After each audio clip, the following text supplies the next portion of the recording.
अस्सलाम वालेकुम, मैं हूं नवेद जुबैरी और आप देख रहे हैं सिचुएशन रूम। नाज़रीन, बात होगी पाकिस्तान इंडिया के मैच की और मैच के बाद इसकी गूंज की कि क्या क्या हुआ इस मैच में और क्या क्या होगा इस मैच के बाद, क्या क्या चीजें कहां तक जाएंगी। हम बात करेंगे कि इंडिया जीत के भी हार गया, क्यों क्यों इंडिया जीत के भी मैच ये हार गया है। और खाली इंडिया की टीम अकेले नहीं थी, उनके साथ मैच रेफरी भी था और उनके साथ अंपायर भी मिला हुआ था। और अंपायर के कितने फैसले मुतनाज़ा थे, ये भी हम इस प्रोग्राम में डिस्कस करेंगे। साथ साथ पाकिस्तान की टीम में जीत की टीम स्पिरिट की कमी नजर आई और भी बड़ी कुछ खामियां थी पाकिस्तान की टीम में, वो भी हम बात करेंगे। जाहिर सी बात है, अपनी खामियां को जब तक बात नहीं करें तो फिर कैसे मजा आएगा। सबसे बुरी खबर जो है, इंडिया की हार से भी बुरी खबर, हमारे मुल्क पाकिस्तान के शहर कराची में इस हार पे जश्न मनाया गया। और अगवानी ने जश्न मनाया है और कहाँ जश्न मनाया है और क्या कहने पे लोगों को मजबूर किया है गन पॉइंट पे, ये भी हम आपको बताएंगे। और पाकिस्तान ने जो शिकायत की है आईसीसी में मैच रेफरी की और इंडिया की टीम स्पिरिट की और खेल को कहाँ लेके जा रहे हैं, उस पर भी बातचीत होगी। पाकिस्तान ने यह धमकी भी दी है कि अगर इसको मैच रेफरी को नहीं हटाया गया तो पाकिस्तान शायद इस टूर्नामेंट के बाकी मैच ना खेले। और इसके बाद पाकिस्तान इंडिया का एक और टाकरा होना है और वो होगा तो उसकी हम क्या तैयारियां करें, हमें क्या करना चाहिए कि कम से कम लगे कि हमारी टीम जीत के लिए खेल रही है और हम जीते भी।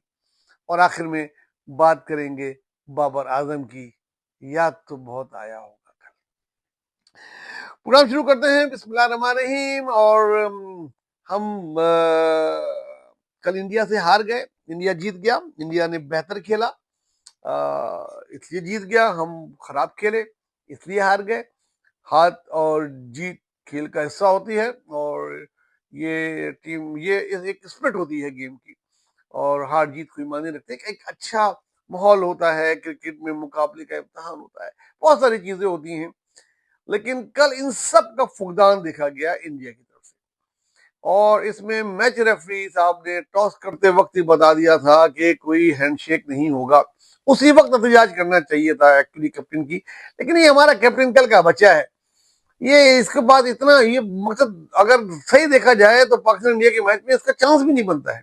लेकिन अब जो कैप्टन है, बहरहाल हमारे यहाँ पसंद ना पसंद हमेशा से आता रहा है। कभी एक कप्तान पाकिस्तान के वज़ीर आज़म बने थे तो उनको बाबर आजम बहुत पसंद थे। वक्त से पहले उन्होंने सरफराज को हटा दिया। सरफराज उस वक्त बड़े कप्तान थे, बड़ा नाम था, हटा के इनको बना दिया गया। नहीं जी, ये मुंडा चाहिए मैंने, तो मिल गया वो मुंडा। उसके बाद जब वो मजबूत हो गया, चीजें हो गई, टीम उस चीज से निकल गई आगे सरफराज को, हालांकि कच्चा तोड़ लिया था बाबर को। बहरहाल जो भी हो गया, अब जब एक तजुर्बा, एक नाम, एक बड़ा हो गया तो जनाब दूसरी हुकूमत आ गई। जनाब उनको जी बाबर आजम नहीं चाहिए, उनके एक बेटे को की पसंद नहीं मिलती उनसे किसी वजह से, तो जी बाबर आजम नहीं चाहिए, नहीं चाहिए, नहीं चाहिए जनाब। ना सिर्फ वो नहीं चाहिए बल्कि उनके साथ के रिजवान भी नहीं चाहिए। आधी टीम जो मैच खेल रही थी वो थी जिनको नहीं खेलना चाहिए था। आधे लोग जिनको हम इश्तहार में देख रहे थे कि वो इश्तहारात में नहीं, टीवी में नहीं आने चाहिए, ग्राउंड में होने चाहिए थे, और वो ग्राउंड में नहीं थे। नसीम शाह नहीं था।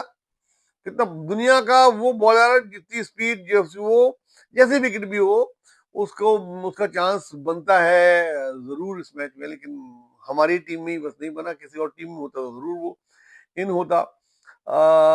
कप्तान हारिस साहब, वो जो कीपर है हारिस साहब, जो कोचिंग करते थे कभी बाबर को, ऐसे खेलना चाहिए बाबर को, सीधे बैट से और थोड़ा तेज खेलना चाहिए, उनसे खुद तो खेला जा रहा नहीं और वो आईना दिखा रहे थे बाबर को। बहरहाल ऐसा वक्त भी होता है, मुल्क में आ जाता है कभी कभी। तो बात हो रही थी मैच की स्पीड की कमी थी। और अगले मैच में ये हमें चाहिए, टीम को सही बैट्समैनों को चाहिए, वो बैट्समैन के काम करे यार, बॉलर को चाहिए बॉलर के काम करे। सैम बेहतरीन बैट्समैन है, काम कर रहे हैं, बॉलिंग का कैरम बॉल से आउट कर रहे हैं। शाहिन शाह आफरीदी है, वो पहले ओवरों में 2 विकेट लेते थे पहले वो अपने स्पेल में, वो विकेट नहीं ले रहे वो, लेकिन छक्के पे छक्के मार के बूम बूम आफरीदी बन गए हैं।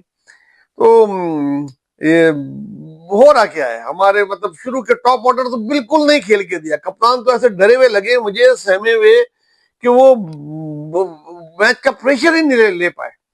बहुत अच्छे ऑलराउंडर हैं, मगर अभी तो शायद डर के उन्होंने बॉलिंग भी नहीं की, बॉलिंग भी नहीं कर रहे कि कहीं स्कोर पड़ जाए तो उन पे आ जाए। बैटिंग वो कर नहीं पा रहे हैं, लिहाजा अब पाकिस्तान का जब छोटी छोटी अफगानिस्तान, श्रीलंका, इधर उधर के अलावा जब कोई बड़ी टीम से पड़ा तो एक्सपोज हो गए ना आप। लेकिन बात जो करने की है एम्पायरिंग की, एम्पायरिंग का मसला ये हुआ, अगर आपने देखोगे 3 डिसीजन एक ही एम्पायर के रिवर्स हुए। मनफ ने तो फौरन वो शायद रमीन से बोला फास्टर फिंगर फर्स्ट का कोई मुकाबला था, फौरन उठा देता था उंगली, जनाब कोई अपील हुई उठा दी उंगली। तो पूछने वाला कोई नहीं, रेफरी भी मिला हुए थे और लोग भी बुक होंगे जरूर। इंडियन बहुत स्ट्रॉन्ग लॉबी है इनकी आईसीसी में, उनका टूर्नामेंट है, तो बहुत सारी चीजें ऐसी थी जो कि हुई। लेकिन बात जो करने की है एम्पायरिंग की, एम्पायरिंग का मसला ये हुआ, अगर आपने देखोगे 3 डिसीजन एक ही एम्पायर के रिवर्स हुए।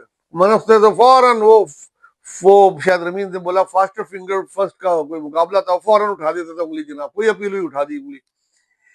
तो पूछने वाला कोई नहीं, रेफरी भी मिला हुए थे और लोग भी बुक होंगे जरूर। इंडियन बहुत स्ट्रॉन्ग लॉबी है इनकी आईसीसी में, उनका टूर्नामेंट है, तो बहुत सारी चीजें ऐसी थी जो कि हुई। और तीनों में रिव्यू लिया पाकिस्तान ने, अकलमंदी की, तीनों वापस हुए। 2 अगर आपने देखे होंगे पाकिस्तान के आउट जो एम्पायर्स कॉल पे गए वो नहीं आउट थे, मगर उसको आउट नहीं देना चाहिए था। अगर एम्पायर्स कॉल में वो आउट नहीं देते तो वो नहीं होता। बिल्कुल तीसरी विकेट के भी इस कोने पे लग के जा रही है बॉल, और मिडिल विकेट भी नहीं है, ऑफ दी पिच पड़ी हुई है। समझने वाले समझते हैं कि ये एम्पायर्स कॉल ये नॉट आउट होनी चाहिए थी, लेकिन उन्होंने आउट दी, तो जाहिर सी बात है एम्पायर्स कॉल पे वो आउट हुए। बहुत खराब एम्पायरिंग। और वो कहते हैं कुछ सानू मरंदा शौक भी सू, कुछ एम्पायर भी जालिम थे, तो कुछ हमारी भी कारकर्दगी ऐसी थी कि हम मैच को बना के नहीं लेके गए। एक तो टॉस जीत के, क्रिकेट का पता है ये कि ज्यादा स्कोरिंग नहीं है, कम स्कोर पे उनको आउट करने की कोशिश करनी चाहिए थी, टारगेट लेके खेलना चाहिए था। पता नहीं किस खुशी में किसकी फैसला था, नहीं शायद बैटिंग पे बहुत ही भरोसा था अपनी। कोई बात नहीं, भरोसा होता है, अब अगली बार पता लग गया, अब अगली बार नहीं करना, टारगेट लेके खेलना चाहिए। हमारे पास मजबूत है हमारी बॉलिंग, तो अगर हम टारगेट लेके उनको आउट जल्दी करते और उस टारगेट पे लेके हम खेलते तो हम हो सकता है ये मैच कोशिश करते जीत भी सकते थे। लेकिन सबसे खराब बात जो हुई वो आखिरी 2 बातें जो मैं करने जा रहा हूँ। एक तो कि मैच से स्टार्ट में उन्होंने हाथ नहीं मिलाया, और मैच के बाद उन्होंने टीम से उनके खिलाड़ियों ने शेक हैंड नहीं किया। फिर पाकिस्तान ने भी एहतजाजन ग्राउंड की जो सेरेमनी है उस पर हिस्सा नहीं लिया। मैं समझता हूँ हिस्सा लेना चाहिए था, अपना एहतजाज रिकॉर्ड अलग कराते, आप उन जैसे नहीं बनो। और उसके बाद जो उसने कमेंटेटर को कहा, जो उसने खुद उससे पूछा और कोई बात कहना चाहेंगे तो जनाब इस जीत को जो है हम जो है उपलग्राम के शहीद हो भाई, खुद मार के खुद शहीद करते हो लोगों को, और फिर उसके नाम ये मैच करते हो। सियासत को अलग रखो, मैच को अलग रखो। तो जैसे बहुत सारी मीम बन रही थी, जिसमें एक मीम बहुत अच्छी बनी कि मुझे बहुत पसंद आई, और वो ये थी कि यार मैच की जगह जंग ही रख लेते, कम से कम मायूसी तो नहीं होती। तो अगली बार इंडिया के साथ जंग ही रख लेंगे अगर इनकी ये सलूक रहा। नहीं खेलना क्रिकेट नहीं खेलो, अगर क्रिकेट को खेलो, किसी भी स्पोर्ट्स की खेलो, तो स्पोर्ट्स मैन स्पिरिट तो लाओ, जो है नहीं तुम लोगों में। हर ग्राउंड से तुम लोग भाग जाते हो, अब इधर आए हो तो तुम्हारी ये अपनी चीजें दिखा रहे हो। अगर जंग करनी है तो जंग कर लो। और भारत, और उससे भी बुरी बात जिसका मैं एहतजाज रिकॉर्ड कराना चाहता हूँ अपने प्रोग्राम के जरिए तमाम इंतजामिया से, रेंजर से, पुलिस से, सिंध गवर्नमेंट से, साफियों ने भी रिकॉर्ड कराया है शायद शेड्यूल से, लेकिन उनसे कोई उम्मीद नहीं हमें। हमारा और लोगों से उम्मीद है कि अफगानियों ने कल जश्न मनाया है हमारी हार पर, और इंडिया के हक में नारे लगाए गए हैं, और 1-2 जगह ऐसी शिकायत आई है कि उन्होंने गाड़ियां गुजरती हुई रोक कर उनसे गन पॉइंट पे इंडिया जिंदाबाद, पाकिस्तान मुर्दाबाद और इस किस्म के नारे लगवाए। ये का नाकाबिले बर्दाश्त है, ये बर्दाश्त नहीं होगा भाई। हमने बहुत चीजें बर्दाश्त कर ली इनकी, बहुत। हमारे यहाँ जितने भी लोग शहीद हो रहे हैं, आधे जो ट्रॉलर हैं, ट्रैक्टर चलाने वाले हैं, वो अफगानी है। उधर आ जाते हैं, उधर से इधर चलाते हैं, हमारे लोगों को मारते हैं, स्कूटर पे बच्चे बच्चियां हर जुबान बोलने वाला इधर मर रहा होता है शहर में, चाहे वो पंजाबी हो, सिंधी हो, महाजिर हो। और डॉलर वाला जनाब वो आ रहा होता है और उनको मार के जाता है, आधे अगवाई निकलते हैं, भाग जाते हैं, होते ही नहीं है, रिकॉर्ड ही नहीं होता उनका। चोरियां चकारियां छीने झपटी में तकरीबन तकरीबन जेल जाके देखने, कराची जेल। अगर मैं गलत बोल रहा हूँ तो मैं हर किस्म को उसके लिए हाजिर हूँ, एहतसाब के लिए। कराची सेंट्रल जेल में जाके देखें, मोर देन 60% यही लोग कैद हैं। और इनको डिपोर्ट की बात करो तो लोगों को लगता है बुरा। कुछ खास मिनिस्टर, सिंध गवर्नमेंट के भी कुछ मिनिस्टर इनको सपोर्ट करते हैं, पीटीआई पूरी इनको सपोर्ट करती है, और जमात में भी लोग हैं जिनको सपोर्ट करते हैं अपने छोटे छोटे से जाती मकासद के लिए। ये वो गद्दार हैं जो वो सांप हैं, दो मुंह के सांप हैं। एक तो हमने इनको पनाह दी, इनको उनके लिए क्या क्या नहीं किया, अपनी पेट काट के इनको चीजें दी, अभी भी दे रहे हैं। और ये हमारे मुल्क में रह के हमारे खिलाफ नारे लगाएंगे और इंडिया के जीत पे नारे लगाएंगे। यार ये बर्दाश्त नहीं होगा बॉस। इससे बहुत पहले कि अवाम इसमें कोई कार्रवाई करे, कोई बहुत बड़ा झगड़ा हो, कोई बहुत बड़ा कोई राइट्स हो, आप इनको उठाएं फौरन और डिपोर्ट करें। और इसके अलावा और कुछ हमारी मांग नहीं है। बहरहाल बाबर आजम बहुत याद आए कल, खासतौर से जब लोग टुक टुक कर रहे थे और उनसे स्कोर हो रहा नहीं था, और उस वक्त हमें बाबर आजम याद आए कि इतनी डॉट बॉले की बात करते थे। बाबर आजम तो उससे कहीं कहीं कहीं बड़े खिलाड़ी हैं, कहीं बड़े कैप्टन हैं, बड़ा प्रेशर के मैच में अपने साथ औरों को भी लेके चलते हैं। बहरहाल ये था आज के प्रोग्राम नाज़रीन। अपना दोस्तों खासकर गरीबों का बहुत ख्याल रखिएगा। अल्लाह हाफिज।